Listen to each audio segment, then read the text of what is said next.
காஞ்சிபுரத்துல பல்லவ ராஜா ஒரு கோவில் கட்டினார், கைலாசநாதர் கோவில். அதுக்கு கும்பாபிஷேகம் பண்றதுக்கு ஒரு நாள் குறிப்பிட்டு அதுக்கு வேண்டிய ஏற்பாடுகள்லாம் பண்ணினார். முதல் காரியமா கடவுளை வேண்டிக்கிட்டார், நீங்க இந்த கும்பாபிஷேகத்துக்கு நேர்ல வந்து கலந்துக்கணும்னார். கடவுள் அந்த ராஜா கனவுல வந்தார். நீ கும்பாபிஷேகம் வச்சிருக்கிற அதே நாள்ல அதே நேரத்துல எனக்கு இன்னொரு ஊர்ல ஒரு கும்பாபிஷேகம் இருக்குது, அதுக்கு போக வேண்டியிருக்கு. அதாவது திருநின்ற ஊர்ல என்னுடைய பக்தர் ஒருத்தர், அவரும் ஒரு கோயில் கட்டி கும்பாபிஷேகம் செய்யறார், நான் அதுக்கு போக வேண்டியிருக்கு, அதனால உன்னுடைய தேதியை நீ மாத்தி வச்சுக்கோ அப்படின்னார். கடவுள் தான் எங்கேயும் இருக்கிறவராச்சே, அவர் நினைச்சா ரெண்டு இடத்துலயும் இருந்து கோயில் கும்பாபிஷேகத்தை நடத்த முடியாதா? ஏன் அப்படி செய்யல? அது ஒரு முக்கியமான காரணத்துக்காகத்தான். திருநின்ற ஊர்ல இருந்த பூசலாருங்கிற அந்த அடியாரின் பெருமையை இந்த உலகத்துக்கு எடுத்து காட்டணுங்கிறதுக்காகத்தான் கடவுள் அந்த ராஜா கிட்ட அப்படி சொன்னார். சரி, அந்த அடியார் அப்படி என்னதான் பெருசா கோயில் கட்டி விட்டார்? ராஜா கட்டின கோயிலை விட பெருசா?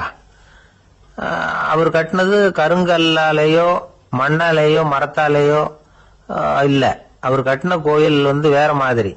அது மனசால கட்டின கோயில், மனசுக்குள்ள இருக்கிற கோவில், மனக்கோவில். அந்த அடியார் தன்னோட மனசுக்குள்ள மாசக்கணக்கா ஒவ்வொரு கல்லா சேர்த்து கட்டின கோவில். இந்த விஷயம் ராஜாவுக்கு தெரியாது. அவர் என்ன நினைச்சுட்டாரு, அது நாம கட்டின கற்கோயிலை விட ரொம்ப பெருசா இருக்கும் போல இருக்கு அப்படின்னு நினைச்சுட்டாரு. சரி, அப்பேற்பட்ட அந்த கோயிலை தரிசனம் பண்ணிவிட்டு வருவோம் அப்படின்னு நினைச்சு ராஜா திருநின்ற ஊருக்கு போறார். அங்க போய் பார்த்தா கோயிலையும் காணும், ஒன்னையும் காணும். கடைசியில பூசலார் கட்டின மனக்கோவில் தான் அதுங்கிறத அவர் புரிஞ்சுக்கிறார். உடனே அந்த அடியாரின் காலில் விழுந்து வணங்குறார். அவரோ, இது மனசால முயன்ற கோவில், இதுக்கு இத்தனை பெருமையா அப்படின்னு ஆச்சரியப்படுறார். இதுல ஆச்சரியப்படுறதுக்கு ஒண்ணு இல்ல. ஆண்டவன் விரும்புறது அகபக்தியை தவிர புற தோற்றங்களே அல்ல. இத நாம புரிஞ்சுக்கிட்டோம்னா நமக்குள்ள எந்த வேறுபாடுகளும் வர்றதுக்கு வழியே இல்லை. இன்னொரு ராஜா இருந்தார். அவரு ஆண்டவனுக்கு படைக்கிறதுக்காக ஒரு தார் நல்ல செவ்வாழை பழமா எடுத்துக்கிட்டு போகணும்னு நினைச்சார். அதனால முத நாளே அதை வாங்கிட்டு வர சொன்னார் வேலைக்காரங்கிட்ட. வேலைக்காரன் போனா கடத்தெருவில் ஒரு தார் பழம் வாங்கினா, வர்ற வழியில அவன் குடிசை அப்படியே எட்டி பார்த்துட்டு போவோமேன்னு நினைச்சான். போனான். அங்க இவனோட குழந்தை பாவம் பசியால கத்திட்டு இருக்கு. இவன் பார்த்தான், இவ்வளவு பெரிய தாரில் ஒரு 2 பழம் எடுத்தா தெரியவா போகுது அப்படின்னு நினைச்சு ஒரு 2 பழத்தை பிச்சு அந்த குழந்தைகிட்ட கொடுத்தான். அதை வாங்கி வயிறார சாப்பிட்டது, பசி அடங்குச்சு, விளையாட போட்டுது. இவன் அதுக்கப்புறம் வாழைப்பழத்தை எடுத்துக்கிட்டு அரண்மனைக்கு வந்தான். 2 பழம் பிச்சிருக்கிறது ராஜாவுக்கு தெரிஞ்சு போச்சு. இவன் உண்மையை சொல்லிவிட்டான். உடனே ராஜா, கடவுளுக்கு படைக்க வேண்டிய பொருளை குழந்தை எச்சில் பண்ண விட்டுருக்கியே அப்படின்னு சொல்லி அவனை கட்டி வச்சு சாட்டையால் அடிச்சார் பாவம்.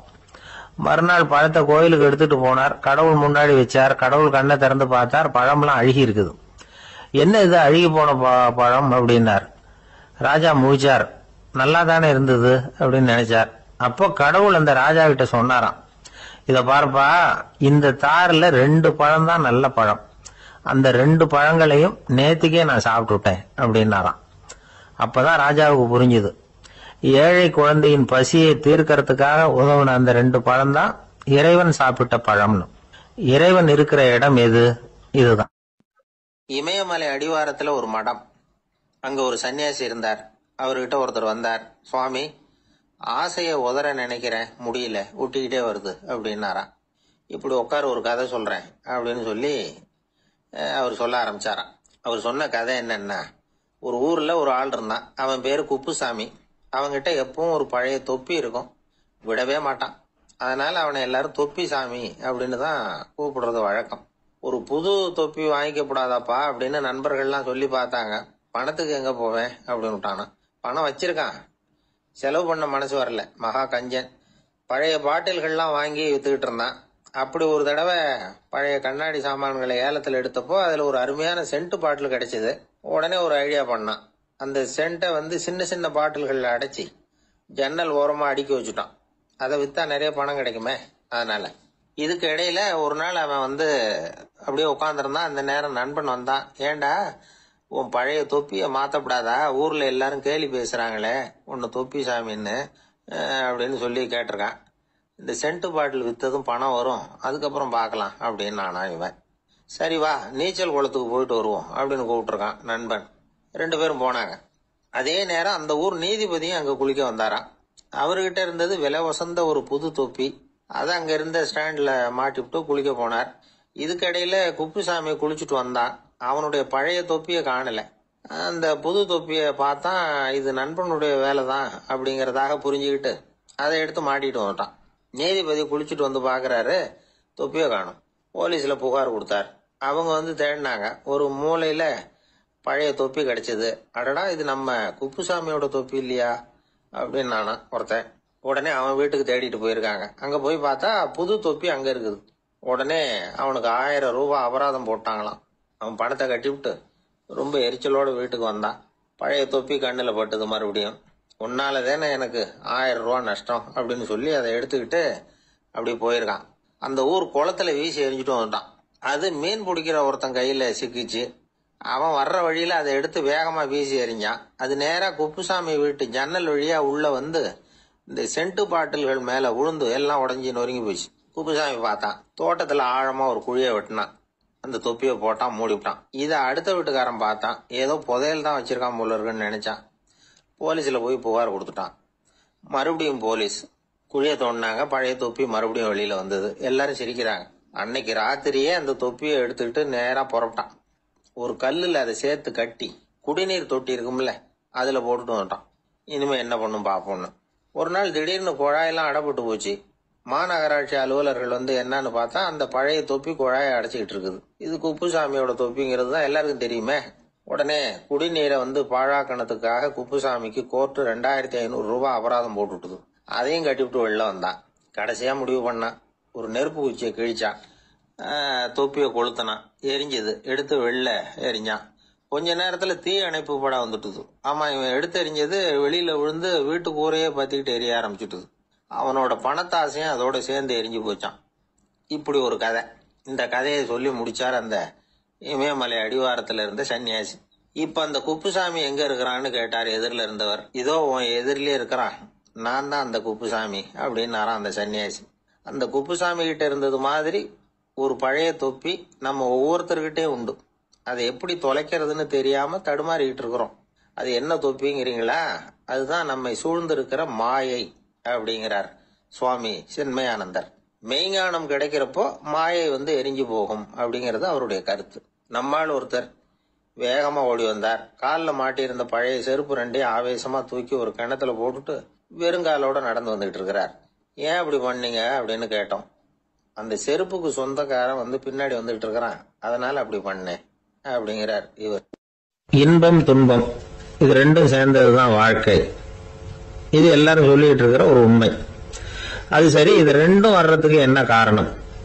துறவி ஒருத்தர் யோசிச்சு பார்த்திருக்காரு. இன்ப துன்பம் தோன்றுவதற்கு முக்கியமா 6 காரணங்கள் உண்டு அப்படிங்கிறார் அவர். அது என்னங்கிறத நாமளும் தெரிஞ்சு வச்சுக்குவோமே. இப்ப முதல் காரணம் சுயநலம். ஒரு தாயார் வந்து தன்னுடைய சுயநலம் கருதி தன்னுடைய மகன் இன்பமா இருக்கணும்னு ஆசைப்படுறாங்க. மகனும் அப்படியே ஆசைப்படுறான். அதனால தாயாரின் இன்ப துன்பங்களை பார்த்துட்டு மகனும் இன்ப துன்பம் அடையறான். அந்த அம்மாவுக்கும் அதே நிலைமை தான். 2வது காரணம் உறவு. நான் துறவியான பிறகு கூட உறவுங்கிற காரணத்தினாலதான் தாயாருடைய சுக துக்கங்களை கண்டு நானும் சுக துக்கம் அடைகிறேன். என் தாயாருடைய நிலைமையும் இதுதான் அப்படிங்கிறார் ஒரு துறவி. 3வது காரணம் என்னன்னா அறிமுகம். எனக்கு அறிமுகமான ஒருத்தரை ரயில் நிலையத்துல சந்திக்கிறேன். அவர் தன்னுடைய பணப்பையை எங்கேயோ தொலைச்சு விட்டு வருத்தப்பட்டு இருக்கிறார். நானும் வருத்தப்படுறேன். அந்த சமயத்துல யாரோ ஒருத்தர் இதுதானே அவங்க பணப்பை அப்படின்னு சொல்லி கொண்டாந்து நீட்டுறார். பணப்பைய தொலைச்சவர் சந்தோஷப்படுறார், நானும் சந்தோஷப்படுறேன். இது அந்த துறவி சொல்ற அனுபவம். 4வது காரணம் என்னன்னா கருணை. எனக்கு முன்னே பின்ன தெரியாத ஒருத்தனை யாரோ ஒருத்தன் அடிச்சு காயப்படுத்தி போடுறான். கருணை காரணமா நான் அதுக்காக துக்கப்படுறேன். 5வது காரணம் எதையும் நம்புறது. ஒரு பசுமாட்டை ஒரு முரணை அடிச்சுட்டு இருக்கிறான் அப்படின்னு ஒருத்தர் வந்து நம்மகிட்ட சொல்றாருன்னு வைங்க, உடனே நான் துக்கப்படுறேன். இன்னொருத்தர் வந்து அந்த முரணனை போலீஸ்காரங்க புடிச்சிட்டு போயிட்டாங்கன்னு சொல்லி சொல்றாரு, நான் உடனே சந்தோஷப்படுறேன். 3வதா ஒருத்தர் வந்து முதல் 2 பேரும் சொன்னது பொய்யுங்கிறார். அப்ப நான் இன்ப துன்பம் 2மே இல்லாம நிம்மதியா இருக்கிறேன். இது ஒரு விதம். அடுத்தது 6வது காரணம் என்னன்னா தன்மயமாகுதல். ஒரு நாவல் படிச்சுக்கிட்டு இருக்கிறோம், அதுல வர்ற பாத்திரங்களோட நாம ஒன்றி போயிடுறோம். அதுல வர்ற பாத்திரங்கள் சிரிச்சுதுன்னா நாமளும் சிரிக்கிறோம், அது அழுதுன்னா நாமளும் அழறோம். அதெல்லாம் வந்து அந்த துறவி சொல்ற அனுபவ உண்மைகள். இன்ப துன்பம் ரெண்டும் தோன்றுவதற்கு சுயநலம், உறவு, அறிமுகம், கருணை, எதையும் நம்புறது, தன்மயமாகிறது, இதெல்லாம் தான் முக்கிய காரணம் அப்படின்னு அவர் சொல்றார். ஆக கூடி ஒட்டு மொத்தமா யோசனை பண்ணி பார்த்தா பிற பொருள்கள் மீது பற்றுதல் காரணமா தான் நாம இன்ப துன்பம் அடையிறோம் அப்படிங்கறத புரிஞ்சுக்க முடியுது. மனுஷன் இன்ப துன்பம் அடையறதுக்கு 7வது காரணம் கூட ஒண்ணு உண்டு அப்படின்னு சொல்லிட்டே வந்தார் ஒருத்தர். அது என்ன அப்படின்னு கேட்டோம். அதுதான் சார் இந்த நீங்க சொல்லிட்டு வர்ற இன்று ஒரு தகவல்னார். எப்படி சொல்றீங்கன்னு கேட்டோம்.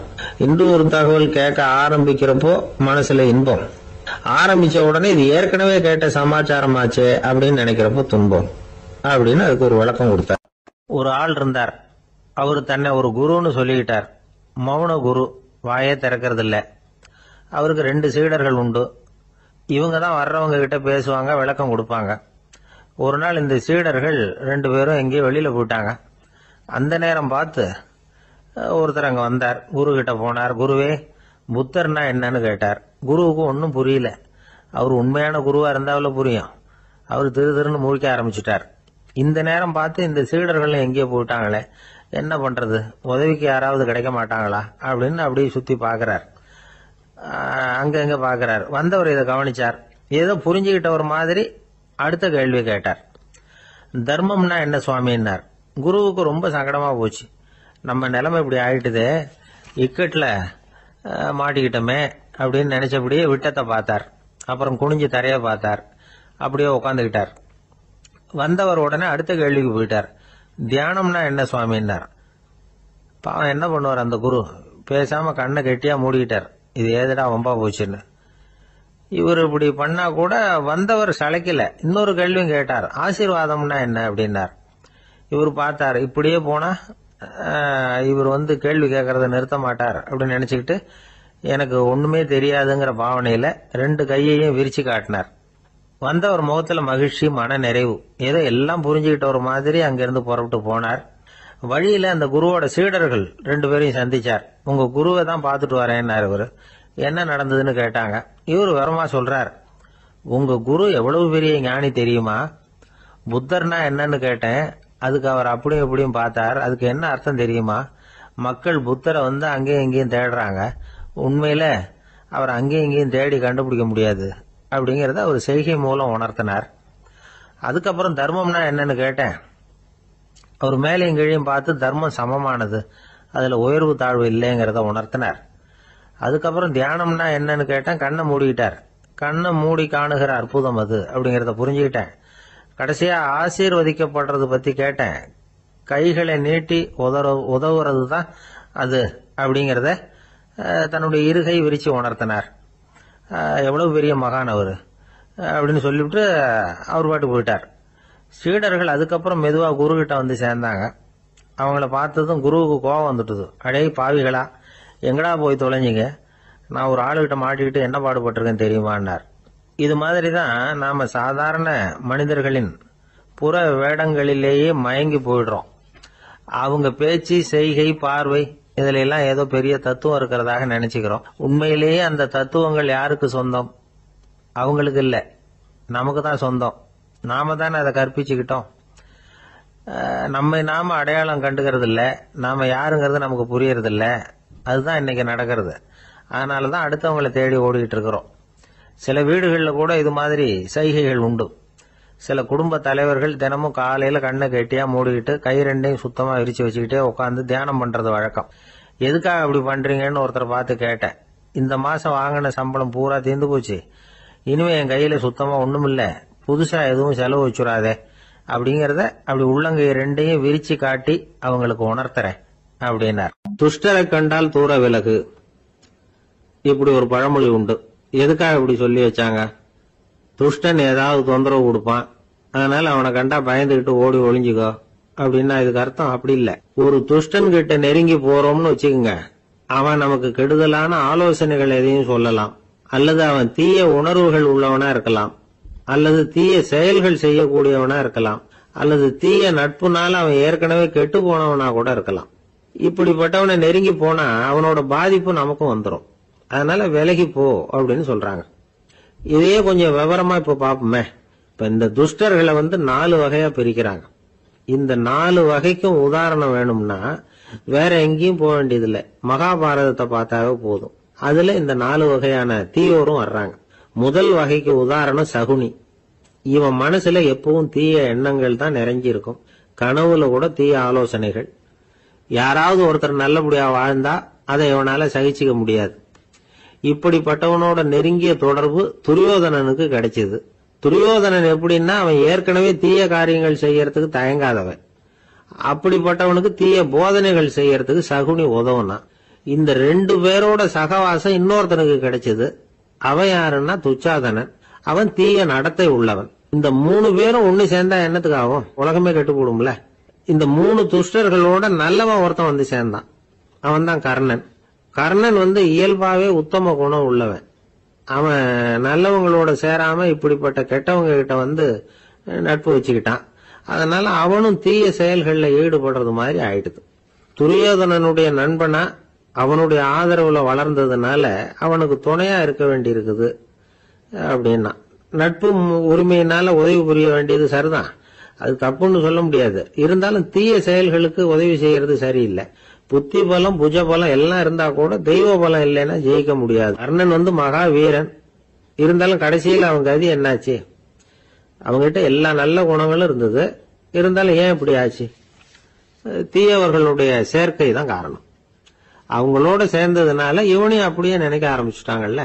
4 வகை துஷ்டர்கள்ல இவனும் ஒரு வகை அப்படின்னு சொல்ல ஆரம்பிச்சுட்டாங்க. அதாவது தீய ஆலோசனைக்கு சகுனி, தீய உணர்வுகளுக்கு துரியோதனன், தீய செய்கைக்கு துச்சாதனன், தீய நட்புக்கு கர்ணன். இப்படி உதாரணம் ஆயிட்டான். அதனாலதான் துஷ்டரை கண்டால் தூர விலகு அப்படின்னு சொன்னாங்க. அது புராண காலம். இப்பெல்லாம் நிலைமை கொஞ்சம் வேற விதமா இருக்குது. அன்னைக்கு ஒரு நாள் அப்படிதான் ஒரு காட்டு பாதையில யாரோ ஒருத்தர் அடிபட்டு கிடந்தார். யாரோ ஒரு துஷ்டன் அவனை அடிச்சு போட்டுட்டு போயிட்டான் போல இருக்கு. அந்த வழியா போன ஒருத்தர் பரிதாபப்பட்டு அவனை போய் தூக்குனார், ஆறுதல் சொன்னார். இத பாருங்க, இந்த வழியா எப்பவும் தனியா வரக்கூடாது. ஏன்னா இங்க ஒரு ரவுடி இருந்துகிட்டு வர்றவங்க போறவங்களை எல்லாம் வழிப்பறி பண்ணிட்டு இருக்கிறதா கேள்விப்பட்டிருக்கிறேன் அப்படின்னாராம். இனிமே அப்படி கேள்விப்பட மாட்டீங்க அப்படின்னு அந்த ஆளு. ஏன்னு கேட்டிருக்காரு இவர். அவன் சொல்லியிருக்கான், நான் தான் சார் அந்த ரவுடி. இந்த வழியா போனவங்க கிட்ட தகராறு பண்ணேன். அவங்க தான் என்ன இப்படி அடிச்சு போட்டு என்கிட்ட இருந்த பணத்தை எல்லாம் புடுங்கிட்டு போட்டாங்க சார். காலம் ரொம்ப கெட்டு போச்சு அப்படின்னு நானா ரொம்ப பரிதாபமா. ஒருத்தன் வேகமா ஓடி வந்தான். ஏப்பா அப்படி தலை தெறிக்க ஓடி வர்றேன்னு கேட்டேன். பின்னாடி துரத்திக்கிட்டு வருது சார் அப்படின்னா. ஏதாவது நாய் துரத்திக்கிட்டு வருது போல இருக்கு அப்படின்னு நினைச்சு அவனுக்கு பின்னாடி பாக்குறேன். கண்ணு கேட்டின தூரம் வரைக்கும் எதுவுமே தெரியல. ஏன்பா எதுவும் உன்னை துரத்துறது மாதிரி தெரியலையே என்ன? நல்லா பாருங்க சார் அப்படின்னா. பார்த்துட்டு தான் சொல்றேன் என்ன. இதோ பாருங்க சார், இதுதான் என்ன துரத்துது அப்படின்னு அவன் காட்டுறான். அவன் சுட்டி காட்டின இடத்துல பார்த்தா அங்க அவனுடைய நிழல் தான் தெரியுது. என்னப்பா சொல்ற அப்படின்னு சொல்லி அவனை சந்தேகமா பார்த்தேன். அதுக்கப்புறம் தான் விவரமா பேசினான். சார், எனக்கு என் நிழலை கண்டா பிடிக்கிறது இல்ல. எப்ப பார்த்தாலும் இது என்னையே பின்தொடர்ந்து வந்துகிட்டு இருக்குது. இதை என்னால சகிக்கவே முடியல. இதை என்கிட்ட இருந்து பிரிக்கிறதுக்கு எவ்வளவோ முயற்சிகள்லாம் பண்ணி பார்த்துட்டேன், முடியலன்னா. அப்படி என்னென்ன முயற்சிகள் பண்ணினேன் அப்படின்னு கேட்டேன். அவன் என்னென்ன செஞ்சாங்கிறத விவரமா சொன்னான். அவன் என்ன பண்ணிருக்கிறான், ஒரு பெரிய குழியை தோண்டி அதுல தன்னுடைய நிழலை புதைச்சிருவோம் அப்படின்னு முடிவு பண்ணிட்டு மண்வெட்டி எடுத்துக்கிட்டு தோட்டத்து பக்கம் போயிருக்கான். ஆழமா ஒரு குழியை தோண்டி இருக்கான். குனிஞ்சு பாக்குறான். அந்த குழிக்குள்ள தன்னுடைய நிழல் தெரியுது. ஆஹா, இதுதான் சமயம், நிழல் இப்ப குழிக்குள்ள இருக்கு, மண்ணை போட்டு மூடி போடலாம் அப்படின்னு நினைச்சுக்கிட்டு கொஞ்சம் மண்ணை அள்ளி போட்டான். பார்த்தா இப்ப அந்த நிழல் அந்த மண்ணுக்கு மேல நிக்குது. இது ஏதுடா வம்பா போச்சு அப்படின்னு அவசரமா மண்ணை வாரி போட்டு மூடி பாக்குறான். குழி பூராவும் மூடி விட்டு பாக்குறான். மறுபடியும் நிழல் மேல உட்காந்துட்டு இருக்குது. சரி, இத குழியில புதைக்க முடியாது அப்படின்னு முடிவு பண்ணிட்டு இதை இங்கேயே இப்படியே விட்டுட்டு ஒரே ஓட்டமா ஓடி போடுவோம் அப்படின்னு நினைச்சு எடுத்தான் ஓட்டம். அது காலை நேரம். இவன் மேற்க நோக்கி ஓடிட்டு இருக்கிறான். ஓடி ஓடி பாக்குறான், நிழல் இவனை விட வேகமா இவனுக்கு முன்னாடி ஓடிட்டு இருக்கு. சரி, திரும்பி ஓடி பார்ப்போம் அப்படின்னு நினைச்சுக்கிட்டு அப்படியே சடார்னு திரும்பி ஓட ஆரம்பிச்சான். பார்த்தான், அப்பாடா நிழலை காணல. கொஞ்ச தூரம் ஓடி ஒரு இடத்துல நின்னு அப்படியே சாவகாசமா திரும்பி பாக்குறான். பின்னாடி நின்றுட்டு இருக்குது நிழல். இப்படி ஓடி வந்துதான் இங்க நம்ம முன்னாடி நின்று தன்னுடைய அவஸ்தையை சொல்லிட்டு இருக்கிறான். இந்த நிழலை துரத்துறது அல்லது வெட்டி விடுறது இதுக்கு ஏதாவது வழி இருக்கா சொல்லுங்க சார் அப்படிங்கிறான். நமக்கு ஒன்றும் புரியல. அந்த நேரம் பார்த்து ஒரு பெரியவர் வந்தார். அவர்கிட்ட யோசனை கேட்டோம் என்ன செய்யலாம்னு. அவர் சொன்னார், இந்த பாருப்பா, நீ அங்கேயும் எங்கேயும் ஓடாத, அப்படியே கீழே படுத்துக்கொண்டார். அது நல்ல உச்சி வேலை. அவன் அப்படியே கீழே படுத்துக்கிட்டான். இப்போ அப்படி இப்படின்னு திரும்பி பார்க்கறான், நிழலை காணல. அவன் இப்போதான் நிம்மதியா இருந்தான். இப்ப அந்த பெரியவர் சொன்னார், எல்லா மனிதர்களுமே இப்படிதான் ஓடிட்டு இருக்கிறாங்க. நான் எனது அப்படிங்கிற ஆணவம் தான் அவங்கள துரத்திக்கிட்டு இருக்கு. அதை விட்டுட்டு ஓடணும்னு நினைச்சாலும் அது முன்னாடி வந்து நிக்குது. பரம்பொருளை நோக்கி ஓடுறப்போ இந்த ஆணவம் பின்னாடி வந்துடுது. பரிபூர்ண சரணாகதிங்கிற நிலையில அது முழுசுமா மறைஞ்சுடுது. தன்னை உணர்கிற வேலை அது. அந்த நேரம் மனிதனுக்கு விடுதலை உணர்வு ஏற்படுகிற நேரம் அது. அப்படிப்பட்ட சுதந்திர மனிதர்களாக எல்லாரும் மாறி போயிட்டாங்கன்னா இந்த உலகமே இன்பமயம் அப்படின்னு ஒரு விளக்கம் கொடுத்தார் பெரியவர். நம்மால் ஒருத்தர் வேகமா ஓடி வந்துகிட்டு இருந்தான். ஏன்டா அப்படி ஓடி வர்ற அப்படின்னு கேட்டார் எதிரில் வந்தவர். ஆசை துரத்துது, அதுதான் ஓடி வர்றேன்னா. உனக்கு என்ன ஆசைன்னு கேட்டார். எனக்கு ஒன்றும் ஆசை இல்லைங்க, என்னை எப்படியாவது பிடிச்சுடணும்னு போலீஸ்காரங்களுக்கு ஆசை. அந்த ஆசை இப்ப என்னை துரத்தி பின்னாடி வந்துகிட்டு இருக்குது. அதுதான் தப்பிச்சு வந்துகிட்டு இருக்கிறேன். குறுக்க நிக்காதீங்க சார், வழியை விடுங்க அப்படின்னு சொல்லிவிட்டு வேகமா ஓடி மறைஞ்சான். ஊர்ல ஒரு மன்னன் இருந்தான், கொடுங்கோல் மன்னன். நிறைய தொந்தரவு பண்ணிட்டு இருந்தான். அவன் ஒரு தடவை என்ன பண்ணான் தெரியுமா? ஒரு தப்பும் பண்ணாத ஒரு இளைஞனை பிடிச்சி ஜெயில அடைச்சுட்டான். அந்த பையனோட சொந்தக்காரங்கள்லாம் ராஜா கிட்ட போனாங்க. அவன் ஒரு தவறும் பண்ணல, அவனை விடுதலை பண்ணுங்க அப்படின்னு கெஞ்சி கேட்டுக்கிட்டாங்க. மன்னன் வந்து யோசனை பண்ணான். அந்த இளைஞனை கூப்பிட்டுட்டு வர சொன்னான். அவனை கொண்டாந்து ராஜா முன்னாடி நிறுத்தினாங்க. இதை பாருப்பா, உன்னை நான் விடுதலை பண்ணுவேன், ஆனா ஒரு கண்டிஷன். அந்த நிபந்தனையை நீ நிறைவேற்றினா உனக்கு விடுதலை அப்படின்னா மன்னன். சரின்னு ஒத்துக்கிட்டான் பையன். மன்னன் வந்து கண்டிஷன் என்னங்கிறத சொன்னான். உங்ககிட்ட ஒரு செம்மறி ஆட்டை கொடுக்க போறேன். 1 மாசத்துக்கு அதுக்கு தேவையான தீனியையும் கொடுக்க போறேன். 1 மாசம் கழிச்சு அந்த ஆட்டை வந்து எடை போட்டு பார்ப்பேன். அந்த ஆட்டின் எடை கொஞ்சம் கூட கூடி இருக்கக்கூடாது. எடை கூடி இருந்தா உனக்கு விடுதலை கிடையாது. என்ன சொல்ற அப்படின்னா. பையனுக்கு ஒன்றும் புரியல, பயமா போட்டுது. குழம்பிக்கிட்டே நின்றுட்டு இருக்கிறான். சரி, ஒரு நாள் டைம் தரேன், நல்லா யோசனை பண்ணி பார்த்துட்டு நாளைக்கு உன் முடிவை சொல்லு அப்படின்னா மன்னன். பையன் கவலையோட வெளியில வந்தான். அங்க ஒரு பெரியவர் நின்றுகிட்டு இருந்தார். அவர்கிட்ட விஷயத்த சொன்னான். அந்த பெரியவர் இந்த பையனுக்கு காதோட காதா ஒரு வழியை சொல்லி கொடுத்தார். அதை கேட்டதும் பையன் மறுபடியும் மன்னன் முன்னாடி வந்து நின்னா, உங்க நிபந்தனையை ஏத்துக்கிறேன்னு சொன்னான். மன்னன் வந்து ஒரு ஆட்டுக்குட்டியையும் அதுக்கு 1 மாசத்துக்கு தேவைப்படுற தீவனத்தையும் கொடுக்கும்படியா உத்தரவு போட்டான். கொடுத்தாங்க, ஓடிட்டு போயிட்டான். 1 மாசம் தினமும் தவறாம அந்த தீவனத்தை ஆட்டுக்குட்டிக்கு போட்டுக்கிட்டு இருக்கிறான். 1 மாசம் கழிச்சு அந்த ஆட்டை வந்து அரண்மனைக்கு ஓட்டிட்டு போனான். மன்னன் அதை எடை போட்டு பாக்குறான், எடை கூடவே இல்லை, அப்படியே தான் இருக்குது. உடனே போட்ட நிபந்தனைப்படி அந்த இளைஞனை வந்து விடுதலை பண்ணிவிட்டான். சரி, ஆட்டுக்கு எடை கூடாம இருக்கிறதுக்கு அந்த பெரியவர் சொல்லி கொடுத்த யோசனை என்ன அப்படின்னா, அது வேற ஒண்ணும் இல்ல. அந்த ஆட்டுக்கு எதிரில அது கண்ணுல படுற மாதிரி ஒரு ஓநாயை கட்டி போட சொன்னார். அவ்வளவுதான். ஆட்டுக்கு ஓநாய்ங்கிறது பிறவி பகை. ஓநாயை பார்த்தா ஆடு நடுங்க ஆரம்பிச்சிரும், அவ்வளவு பயம். தினமும் அந்த ஆடு பயந்துகிட்டே தீனி சாப்பிட்டது, எடை கூடல. அதுதான் ரகசியம். இது வந்து சின்ன பிள்ளைங்களுக்கான ஒரு கதை. இதுல இருந்து தெரிஞ்சுக்க வேண்டிய உண்மை என்னன்னா, நாமெல்லாம் சாப்பிடுறப்ப மனசும் உடம்பும் அமைதியா இருக்கணும். அப்பதான் அது உடம்புல ஒட்டும். அவசரத்திலையும் பயத்திலையும் சாப்பிட்டா அது சரியா ஜீரணம் ஆகாது. இன்னொரு ராஜா இருந்தார். அவரும் ஒரு இளைஞனை ஜெயில அடைச்சு விட்டார். விடுதலை பண்ணணும்னா ஒரு கண்டிஷன். என்னன்னு கேட்டான். ஒரு ஆட்டுக்குட்டியை உன் முன்னாடி கொண்டாந்து நிறுத்துவேன், நீ அதுகிட்ட ஒரு கேள்வி கேட்கணும், அதுக்கு சரியான பதில சொல்லணும். அப்படி செஞ்சுட்டா உனக்கு விடுதலைன்னார். இளைஞன் யோசனை பண்ணி பார்த்தான். சரின்னு ஒத்துக்கிட்டான். அது பிரகாரமே ஆட்டுக்குட்டிய பதில் சொல்ல வச்சுட்டான். என்ன நடந்தது தெரியுமா? ஆட்டுக்குட்டியை கொண்டாந்து நிறுத்தினாங்க. இவன் மெதுவா அதுகிட்ட போனான். அது காது கிட்ட போய் ஏப்ரலுக்கு அடுத்த மாசம் என்ன மாசம்னு கேட்டான். அது உடனே மேன்னு கத்திச்சு. இவன் விடுதலை ஆயிட்டான். எனக்கு இது மட்டும்தான் சார் தெரியும், இதை தவிர வேற எதுவும் தெரியாது அப்படின்னு சொல்லிக்கிட்டே காலம் தள்ளுறவங்க ரொம்ப பேர். அவங்க எல்லாம் கஷ்டப்பட வேண்டியிருக்கும். ஒருத்தர் தன்னுடைய தொழில ரொம்ப கெட்டிக்காரரா இருக்கலாம். அதுக்காக எப்பவும் அதே ஞாபகத்துல இருந்துகிட்டு உலகியல் அறிவு இல்லாம இருந்துடக்கூடாது, அது ஆபத்து. இதுக்காக நம்ம தாத்தா பாட்டி எல்லாம் ஒரு கதை சொல்லுவாங்களே, கேள்விப்பட்டிருக்கீங்களா? ஒரு சமயம் ஒரு 4 பேர் சேர்ந்து வெளியூருக்கு பிரயாணம் போனாங்களாம். அந்த 4 பேர் எப்படி தெரியுமா? ஒருத்தர் வந்து வேதாந்தி, இன்னொருத்தர் சங்கீத வித்வான், மூணாவது ஆள் வைத்தியர், நாலாவது ஆள் ஜோசியர். இவங்க 4 பேரும் நண்பர்கள். அதனால சேர்ந்து புறப்பட்டாங்க. வழியில ஒரு ஊர்ல தங்கினாங்க. இருட்டி போச்சு.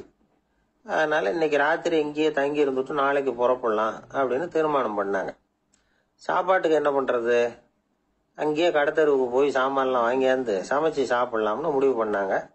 4 பேர் இருக்கிறதுனால ஆளுக்கு ஒரு காரியமா செய்யலாம் அப்படின்னு வேலையை பிரிச்சுக்கிட்டாங்க. வைத்தியர் கரிகாய் வாங்க போனார், வேதாந்தி எண்ணெய் வாங்க போனார், ஜோசியர் பலசரக்கு வாங்க போனார், சங்கீத வித்வானுக்கு சமைக்கிற வேலை. எல்லாம் சரி. ஆனா நடந்தது என்ன தெரியுமா? கடைத்தெருவுக்கு காய்கறி வாங்க போனார்ல வைத்தியர், அங்க போய் மார்க்கெட்ல பார்த்தார். ஒவ்வொரு கரிகாயா எடுத்து பார்த்தார்.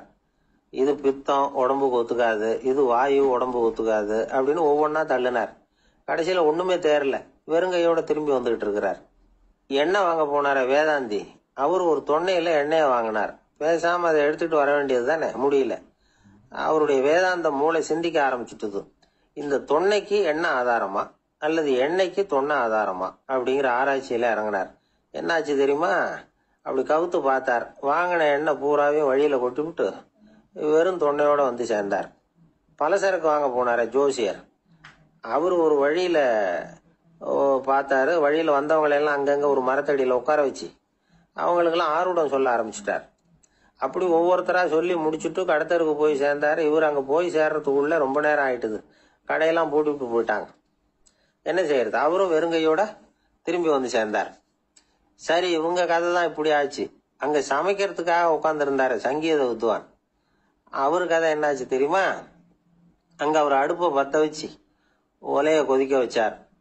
அதாவது ஒரு பானையில தண்ணியை ஊத்தி அடுப்புல வச்சார். அது கொதிக்க ஆரம்பிச்சது. தண்ணி கொதிக்கிற சத்தம் இருக்குதுல்ல, அது இவருக்கு தாளம் போடுறது மாதிரி இருந்தது. ஒரே குஷி, பாட ஆரம்பிச்சுட்டார். பாடிக்கிட்டே உற்சாகமா கையில் இருந்த கரண்டியால அந்த பானையில தட்டினார், தாளம் போடுறதா நினைச்சுக்கிட்டு. அவ்வளவுதான், பானை பட்டுன்னு உடஞ்சு போச்சு. தலையில கை வச்சுக்கிட்டு அவரும் உட்காந்துட்டார். எந்த தொழில் தெரிஞ்சாலும் சரி, அதை புத்திசாலித்தனமா பயன்படுத்த தெரியலன்னா ஆபத்து தான். அதுக்காக தான் இந்த கதை. ஒரு பஸ் டிரைவர் ரொம்ப கெட்டிக்காரரு. பஸ் ரொம்ப திறமையா ஆபத்து இல்லாம ஓட்டுனதுக்காக பரிசுலாம் வாங்கினவர். அவரே ஒரு படகு ஓட்டுறதுக்காக அழைச்சிட்டு போயிருக்கிறாங்க, மோட்டார் படகு. அதையும் ரொம்ப திறமையா தான் ஓட்டிட்டு போயிருக்கிறாரு. நடுக்கடல்ல போனது படகு நின்று போச்சு. மோட்டார்ல ஏதோ கோளாறு. என்ன செய்யலாம் அப்படின்னு அந்த டிரைவரை கேட்டிருக்கிறாங்க படகுல இருந்தவங்க எல்லாம்.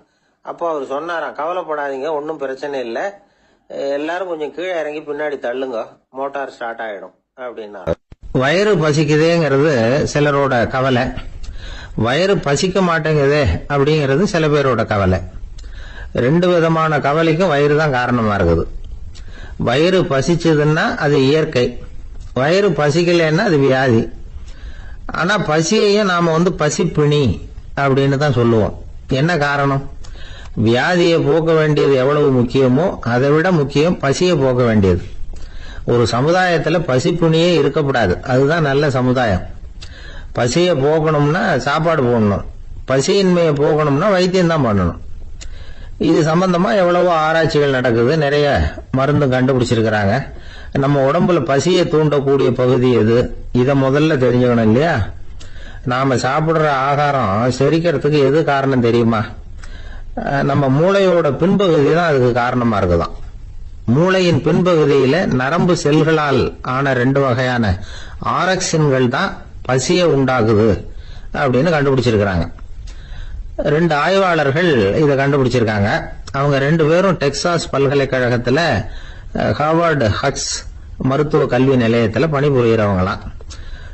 உண்பது தேவைங்கிறது உணரப்படும் போது மூளையின் அந்த குறிப்பிட்ட பகுதி ஆரக்சின் அப்படிங்கிற ஹார்மோன்களை சுரக்கும். அது பசி உணர்வை தூண்டும் அப்படிங்கிறது தான் இந்த ஆய்வாளர்களின் கண்டுபிடிப்பு. இந்த ஆரக்சின் வேற சில உயிரினங்கள்லயும் உண்டு. இப்ப எலிகள்ல கூட இது இருக்குது. அதனால எலிகளை வச்சு இது சம்பந்தமா ஆராய்ச்சி பண்ணாங்க. எலிகள் உடம்புல ஆரக்சினை செலுத்தி பார்த்தாங்க. உடனே என்னாச்சு தெரியுமா? அந்த எலியெல்லாம் பசியால துடிக்க ஆரம்பிச்சுட்டுது. எதையாவது தின்னு பசியை தீர்த்தா போதுங்கிற அளவுக்கு அந்த எலிகள்லாம் அல்லாட ஆரம்பிச்சுட்டுது. இயல்பா சாதாரணமா அந்த எலிகள் எவ்வளவு சாப்பிடுமோ அது மாதிரி 8 முதல் 10 மடங்கு அதிகமான ஆகாரத்தை 1 மணி நேரத்துக்குள்ள சாப்பிட்டு தீர்த்துட்டுதான். சில எலிகளின் மூளையில இந்த ஆரக்சின் அளவை கட்டுப்படுத்தி பார்த்திருக்கிறாங்க. உடனே என்னாச்சு தெரியுமா, அதெல்லாம் சாப்பாட்டை கண்டா முகத்தை திருப்பிட்டு போக ஆரம்பிச்சுட்டு தான். அந்த எலிகளுக்கு பசி எடுக்கலையா. இந்த ஆராய்ச்சியின் அடிப்படையில பசி எடுக்காமல் இருக்கிற மனிதர்களுக்கும் பசியை தூண்ட முடியும் அப்படின்னு சொல்லி ஆராய்ச்சியாளர்கள் தெரிவிச்சிருக்கிறாங்க. ஆக ஆரக்சின் தான் பசிக்கு காரணம்ங்கிறது தெரிஞ்சு போச்சு. சரி, இந்த ஆரக்சின் அப்படின்னா என்ன? அது ஒரு கிரேக்க சொல். அதுக்கு பசின்னு அர்த்தம். நம்ம ஆளுங்களுக்கெல்லாம் பசியை தூண்டுறதுக்கு மருந்து தேவையில்லை, பசியை குறைக்கிறதுக்கு தான் மருந்து தேவை. ஒரு அம்மா டாக்டர் தேடி வந்தாங்களாம். டாக்டர், எங்க வீட்டுக்காரருக்கு திடீர்னு அகோர பசி, நிறைய சமைச்சு போடுறேன், அவ்வளவையும் சாப்பிட்டுட்டு கீழே கிடக்கிற குப்பை கூலங்களையும் எடுத்து சாப்பிட ஆரம்பிச்சுடுறார், என்னன்னு கவனிச்சு பாருங்க அப்படின்னாங்களாம். எவ்வளவு நாளா அப்படி இருக்குதுன்னு கேட்டிருக்காரு டாக்டர். ஒரு வாரமா அப்படி இருக்குதுன்னாங்களாம். இவ்வளவு நாளா ஏன் சும்மா இருந்தீங்க, ஆரம்பத்திலேயே இங்க அழைச்சிட்டு வர வேண்டியது தானே அப்படின்னாராம் டாக்டர். அது ஒண்ணும் இல்ல டாக்டர், வீடு பூரா சுத்தமாகட்டுமேன்னு பாத்துக்கிட்டு இருந்தேன் அப்படின்னாங்களாம் அந்த அம்மா. ஒரு பெரிய அரசன் இந்த உலகம் பூராவையும் ஆண்டுகிட்டு இருந்தான். ரொம்ப காலம் அப்படி அரசாட்சி பண்ணிக்கிட்டு இருந்தான். திடீர்னு அவனுக்கும் சில எதிரிகள் முளைச்சாங்க. அவங்க எல்லாம் ஒண்ணு சேர்ந்து இவனை தோற்கடிச்சுட்டாங்க. தோத்து போனதும் இவனுக்கு பயம் வந்துட்டுது, எங்க எதிரிகள் நம்ம கொன்னுடுவாங்களோ அப்படின்னு. வெளியில வந்தா தனக்கு ஆபத்துன்னு பயந்துகிட்டு யாருக்கும் தெரியாம ஒரு குகைக்குள்ள போய் பதுங்கி கிடக்குறான். நிலைமைய பாருங்க. முதல் நாள் அரண்மனையில அதிகாரம் பண்ணிக்கிட்டு இருந்தவன் மறுநாள் குகையில பயந்து போய் பதுங்கி கிடக்குறான். ராத்திரி நேரம் வந்தது, பசி வயத்தை கிள்ளுது, பிச்சை எடுத்து சாப்பிட வேண்டிய நிலைமை. பிச்சை எடுக்கிறதுக்கு பாத்திரம் வேணுமே, என்ன பண்றது அப்படின்னு அங்கேயும் இங்கேயும் பாக்குறான். ஒரு மூலையில யாரோ விட்டுட்டு போன ஒரு ஓடு கிடக்குது, அதை எடுத்துக்கிட்டு புறப்பட்டான். இருட்டுல வழி புரியல, ஏதோ ஒரு யூகத்துல காலை மெதுவா எடுத்து வச்சு நடந்து போயிட்டு இருக்கிறான். வழியில ஒரு கருப்பு நாய் படுத்து கிடந்தது. இருட்டுல அவன் இது கண்ணுக்கு சரியா தெரியல, அவனுக்கு தவறி போய் காலை வச்சுட்டான் அது மேல. நாய் சும்மா இருக்குமா, வள்ளுன்னு உழுந்து கடிச்சு விட்டுது. காலை பாக்குறான், காலத்தையும் நினைச்சு பாக்குறான். அரண்மனையில வீரக்கழல் அணிந்த காலை உடைய மன்னா அப்படின்னு புகழ்வாங்களே புலவர்கள்லாம், ஆனா அது இன்னைக்கு நாய் கடிச்ச காலம் ஆயிட்டுதே அப்படின்னு நினைக்கிறான். அது மட்டும் இல்ல, முன்னாடி எல்லாம் பொற்கிண்ணங்கள்ல தான் அவன் சாப்பிடுவான். ஆனா இப்போ உடைஞ்சு போன ஓட்டு, அது ஓட்டை கையில வச்சுக்கிட்டு நிக்கிறான். அதுல ஏதாவது யாராவது சாப்பாடு போடுவாங்களான்னு. முன்னாடி எல்லாம் நிறைய பேர் அரண்மனைக்கு வருவாங்க, அரசருக்கு காணிக்கைன்னு சொல்லி இவன் காலடியில கொண்டாந்து கொட்டுவாங்க. அப்போலாம் இவன் அந்த ஜனங்களுடைய முகத்தை திரும்பி கூட பாக்குறது இல்ல, ரொம்ப கர்வமா உட்காந்துருப்பான். அதே ஆளு இன்னைக்கு எல்லார் கண்ணிலையும் படுறது மாதிரி பிச்சை எடுத்துக்கிட்டு இருக்கிறான். அப்போலாம் காணிக்கைகளை தன்னுடைய கையால வாங்குறது தனக்கு கௌரவ குறைச்சல்னு நினைச்சு தன்னுடைய வேலைக்காரங்களை விட்டுதான் அதை வாங்க சொல்லுவான். இப்ப பாத்தீங்கன்னா அவனே தன் கையாலேயே பிச்சை வாங்குறான்.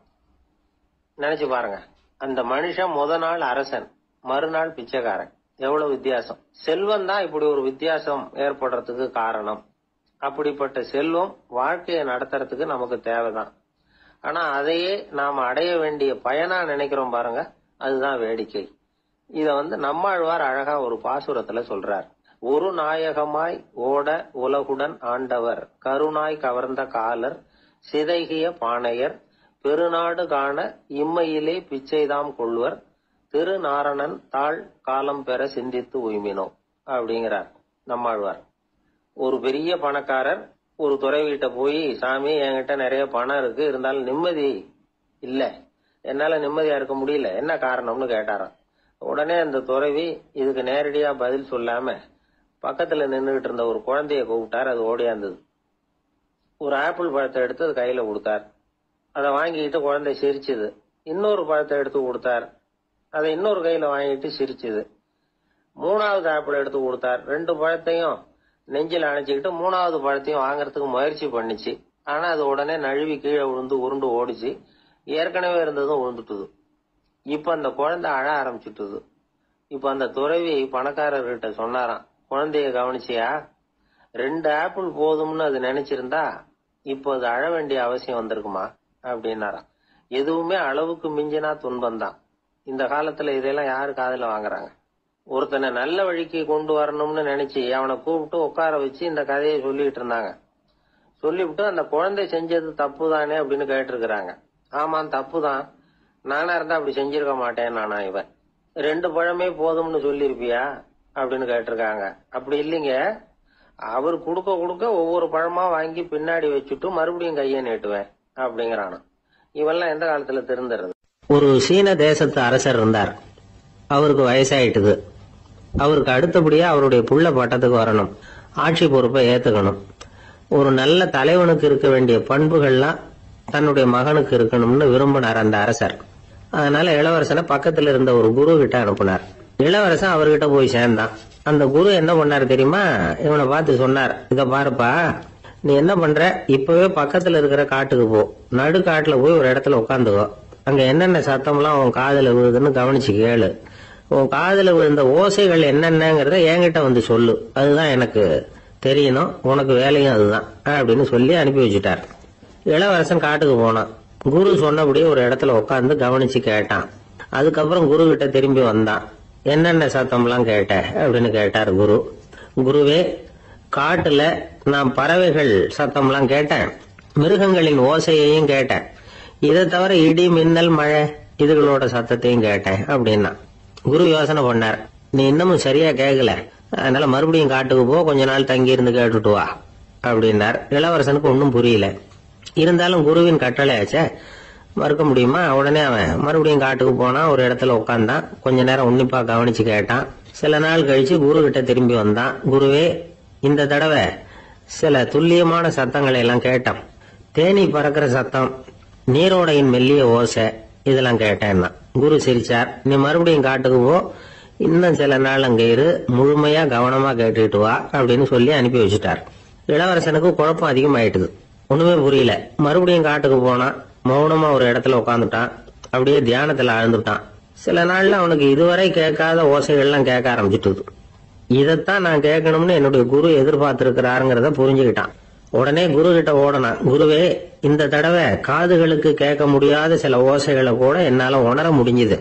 பூ மலருகிற ஓசை, சூரியனால பூமி சூடாகிறப்ப எழுகிற ஓசை, காலை பனித்துளி இந்த புல்லெல்லாம் குடிக்கிற ஓசை, இது எல்லாம் என்னால நல்லா கேட்க முடிஞ்சுது அப்படின்னா.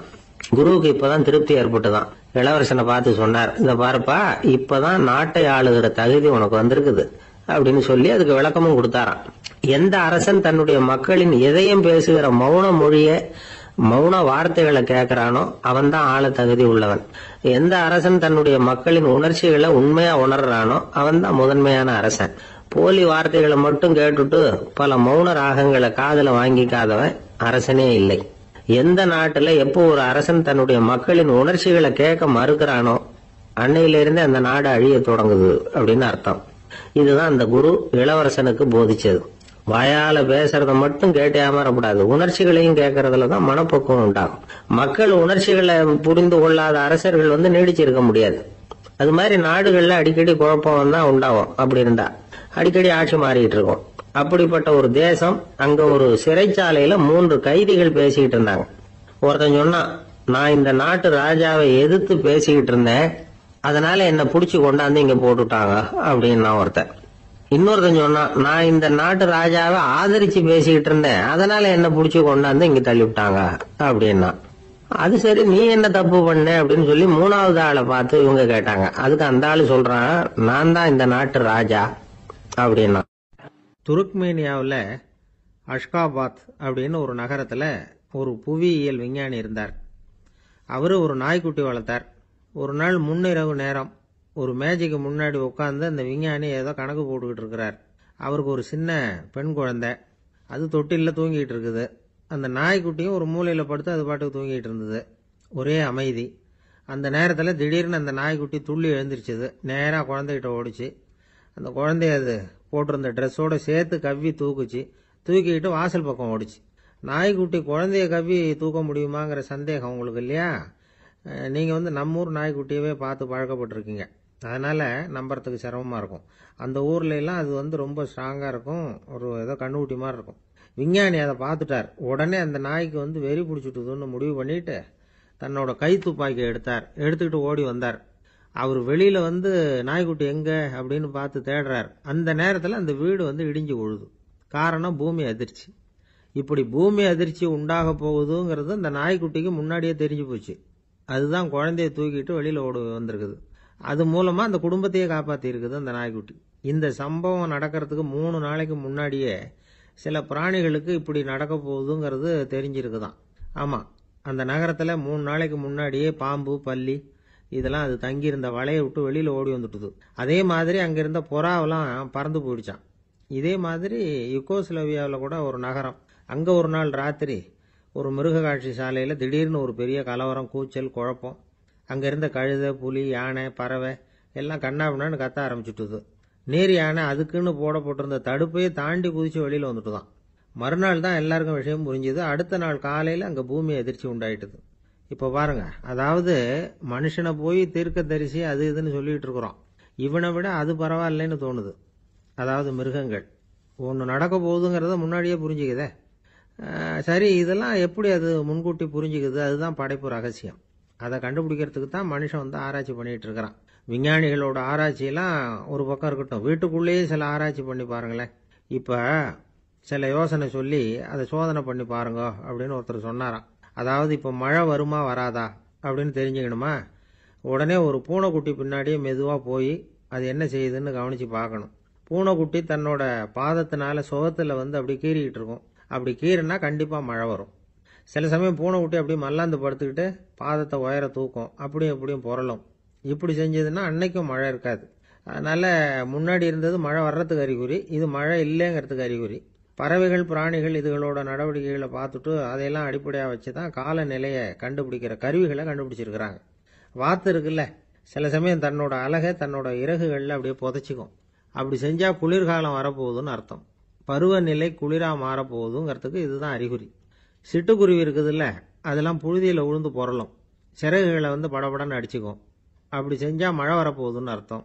ஒன்று மட்டும் நாம் நல்லா தெரிஞ்சுக்கணும், இயற்கையின் சீற்றம்னு சொல்கிறோம் இல்லையா, இயற்கை ஏன் நம்ம மேலே கோவப்படுது? இயற்கையை நாம் அனுசரித்து போகிறதில்ல, அதனால் கோவப்படுது. காடுகளை அழிக்கப்படாது, விலங்குகளை கொல்லக்கூடாது, இயற்கை ஏற்படுத்தி வச்சிருக்கிற சமநிலையை கெடுக்கக்கூடாது. அதை புரிஞ்சுக்கிட்டு வாழ்ந்தோம்னா பூமியும் நடுங்காது, நாமளும் நடுங்க வேண்டிய அவசியம் இருக்காது. ஒருத்தர் இருந்தார், சாராய கடைக்கு போனாராம், நிறைய சாப்பிட்டார். அப்புறம் சொன்னார், இது ரொம்ப அற்புதமான சரக்கு போல இருக்கு, உள்ளே போன உடனே இந்த பூமியே நடுங்கிறது மாதிரி இருக்கு எனக்கு அப்படின்னாராம். இதுக்கு கடைக்காரர் சொல்லியிருக்கார், நீங்கள் சாப்பிட்டது வெறும் பச்சை தண்ணி தாங்க, இப்போ ஏற்பட்டிருக்கிறது நிஜம் பூமி எதிர்ச்சி அப்படின்னு. காசியில் இருக்கிற கடவுள் காசி விஸ்வநாதர், அங்கே இருக்கிற தேவி காசி விசாலாட்சி. இவங்க 2 பேரும் ஒரு நாள் பேசிக்கிட்டு இருந்தப்போ கடவுள் சொன்னார், இந்த மனிதர்களை நாம் ரொம்பவும் நம்பிக்கையோடு தான் படைச்சிருக்கிறோம், இருந்தாலும் அவங்களுக்கு தான் நம்பிக்கை இல்லை, எதுலேயும் ஒரு உண்மையான நம்பிக்கை இல்லாமல் வாழ்ந்துக்கிட்டு இருக்கிறாங்க அப்படின்னார். என்ன அப்படி சொல்கிறீங்க? அதை பாருங்க, எவ்வளவு பேர் காசியை தேடிட்டு கங்கையில் குளிச்சுக்கிட்டு இருக்கிறாங்க, அவங்கெல்லாம் நம்பிக்கை இல்லைன்னா இவ்வளவு தூரம் தேடிட்டு இங்கே குளிப்பாங்களா அப்படின்னு நாங்கள் தேவி. சரி, அதை சோதிச்சு பார்க்கலாம் அப்படின்னு 2 பேரும் முடிவு பண்ணிக்கிட்டாங்க. உடனே ஒரு திட்டம் போட்டாங்க. அது எப்படின்னா, நாம் 2 பேருமே பக்தர்கள் மாதிரி உருவத்தை மாற்றிக்கிட்டு கங்கை கரைக்கு போக வேண்டியது. நான் கங்கையில் இறங்கி குளிக்கிறேன், கொஞ்ச நேரத்தில் சுழலில் மாட்டிக்கிட்டது மாதிரி நடிக்கிறேன். நீ உடனே கரையிலிருந்து சத்தம் போடும், என்னோட வீட்டுக்காரரை யாராவது காப்பாற்றுங்களேன்னு சத்தம் போடும். அதோட இன்னொன்று சொல்லு, யாராவது ஒரு புண்ணிய ஆத்மா அவர்கிட்ட போய் அவருடைய முடியை பிடிச்சி இழுக்கணும். அப்படி ஒரு சாபம் இருக்குது எங்களுக்கு. புண்ணிய ஆத்மா, அதாவது எந்த பாவமும் செய்யாத இல்லாத ஒருத்தர் தான் அவரை காப்பாற்ற முடியும். அப்படிப்பட்டவங்க யாராவது வெள்ளத்தில் குதிச்சு என்னுடைய கணவரை காப்பாற்றுங்கோ அப்படின்னு நீ சத்தம் போடு, கூச்சல் போடு, என்ன நடக்குதுன்னு பார்க்கலாம் அப்படின்னார் கடவுள். சரின்னு சொல்லி 2 பேருமா சாதாரண பக்தர்கள் மாதிரி கங்கை கரைக்கு சேர்ந்தாங்க. அவர் இறங்கி குளிச்சார். திட்டம் போட்டது மாதிரியே சுழலில் மாட்டிக்கிட்டது மாதிரி கத்துனார். கரையில் இருந்த அந்த அம்மா, ஐயோ என் கணவரை காப்பாற்றுங்களேன், யாராவது காப்பாற்றுங்களேன்னு கத்துனாங்க. பல பேர் ஓடி வந்தாங்க. உடனே இவங்க, பாவம் இல்லாத புண்ணிய ஆத்மா ஒருத்தரால தான் என்னுடைய கணவர் காப்பாற்றப்படணுங்கிறது விதி, அப்படி ஒரு சாபம் இருக்கு, அதனால புண்ணிய ஆத்மா யாராவது அவர்கிட்ட போய் அவர் முடியை பிடிச்சி தூக்கினா அவரை காப்பாற்றி கொள்ளலாம் அப்படின்னாங்க. இவங்க இப்படி சொன்னதும் எல்லாரும் திகைச்சு போய் நின்றுட்டாங்க. ஒவ்வொருத்தருக்கும் அவங்க செஞ்ச பாவம்லாம் ஒவ்வொன்றா ஞாபகத்துக்கு வர ஆரம்பிச்சுட்டுது. சரி இதுக்கு நாம லாயக்கு இல்லை அப்படின்னு சொல்லி ஒதுங்கி போக ஆரம்பிச்சிட்டாங்க எல்லாம். இந்த சமயத்துல யாரோ ஒருத்தர் வேகமா ஓடி வந்தார். ஆத்துல குதிச்சார். அவர்கிட்ட போனார், முடிய பிடிச்சார், தூக்குனார், அவரை காப்பாத்தி கரைக்கு கொண்டுட்டு வந்துட்டார். அப்படி காப்பாத்தின அந்த ஆளை இவங்க 2 பேரும் தனியா கூப்பிட்டுக்கிட்டு ஒரு மண்டபத்துக்கு வந்துட்டாங்க. வந்து விசாரிக்கிறாங்க. நீ யாரப்பா அப்படின்னு கேக்குறாங்க. ஏதும் தெரியாத மாதிரி.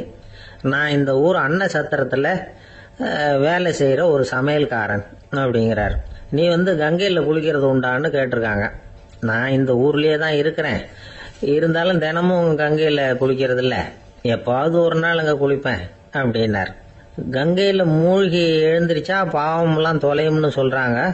அப்படி இருக்கிறப்போ அங்க இன்னைக்கு கங்கையில குளிச்சுக்கிட்டு இருக்கிறவங்க எல்லாம் தங்களை வந்து புண்ணிய ஆத்மாவா நினைக்கல.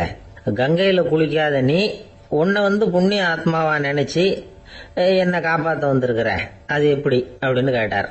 அதுக்கு அந்த ஆளு சொல்றான், கங்கையில குதிச்சதுக்கு அப்புறம் தானே உங்களை காப்பாத்த போறோம். அப்படி குதிக்கும் பொழுது என்னுடைய பாவம்லாம் போயிருக்கும்ல, நான் புண்ணிய ஆத்மாவா ஆயிருப்பேனே, அதனாலதான் துணிஞ்சு வந்து உங்களை காப்பாத்தினேன் அப்படின்னா. கடவுளும் தேவியும் அவனுக்கு வந்து காட்சி கொடுத்தாங்களாம். இப்படி ஒரு கதை உண்டு. அதாவது கங்கையில குளிச்சுக்கிட்டு இருக்கிறவங்களுக்கே தங்களுடைய பாவம் போகுங்கிற நம்பிக்கை பரிபூர்ணமா இல்லை. குளிக்காத ஒருத்தனுக்கு அந்த நம்பிக்கை இருந்தது. அதனால அவனால கடவுளை பார்க்க முடிஞ்சது. கடவுளை வந்து நாமளும் பார்க்க முடியுமா முடியாதா அப்படிங்கிற குழப்பம்லாம் நமக்கு வேண்டியதில்லை. நம்பிக்கையோட வாழணுங்கிற உண்மையை மட்டும் இந்த கதையிலிருந்து புரிஞ்சுக்கிட்டா போதும். ஏன்னா இந்த கதையை கேட்டுட்டு ஒரு நண்பன் குதர்க்கமா ஒரு கேள்வி கேட்டான். ஏன் சார் கங்கையில குளிச்சா பாவம் போயிடும்னு சொல்றீங்களே, நான் எனக்கு வேண்டாத ஒருத்தனை அழைச்சிட்டு போய் கங்கையிலேயே தள்ளி விட்டுட்டு அதுக்கப்புறம் அங்கேயே முழுக்க போட்டுட்டு நான் செஞ்ச பாவத்தை வந்து அதுலேயே கழுவி விட்டுட்டு மறுபடியும் உங்ககிட்ட வந்துடுறேன்னு வச்சுக்கோங்க, நீங்க என்னை வந்து புண்ணிய ஆத்மான்னு ஏத்துக்குவீங்களா அப்படிங்கிறான். ஆளு கொஞ்சம் அசந்தான் நம்மளே அங்க அழைச்சிட்டு போனாலும் போயிடுவான். எனக்கு தெரிஞ்ச ஒருத்தர் இருக்கார். அவரு ஒரு பெரிய காவல்துறை அதிகாரி, ரொம்ப கண்டிப்பானவர்.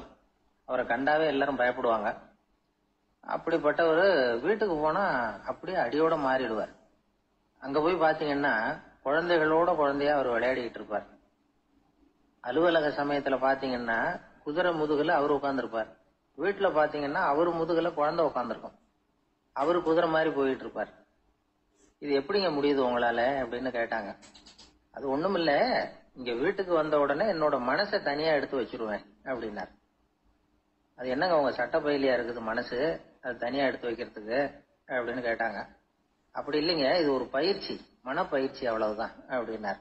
இப்படி சமயம் பார்த்து மனசை தனியா வச்சுவிட தெரிஞ்சவங்க வாழ்க்கையில எப்பவும் உற்சாகமா இருப்பாங்க அப்படிங்கிறது பெரியவங்க கருத்து.